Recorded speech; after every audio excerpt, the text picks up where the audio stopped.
তুমি কি জানো আপা তোমার জন্য একটা বেলুন নিয়ে এসেছিল আমার কই কই দে তো দে আমি না ওটার সাথে আবার তোমার গিফট করতে গেছিলাম ওটা ফেটে গেছে আমার মাথাটা ফাটিয়ে দিছে এইটাতে তোর মাথা ফাটিয়ে দিছে আল্লাহ বাবু ব্যথা পাইছিল অনেক হ্যাঁ অনেক ব্যথা পেয়েছি থাক কিছু হবে না ঠিক করে দেবো আমি হ্যাঁ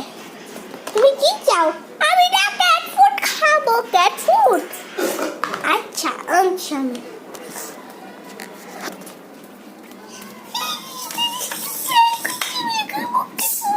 এই নাও ক্যাট ফুড কি বাজে গন্ধ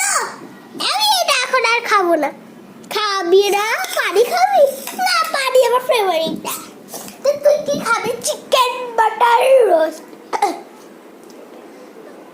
রোস্ট কাউ চিকেন ওরে বাবারে এত কিছু খাবা মামা রে বাগারে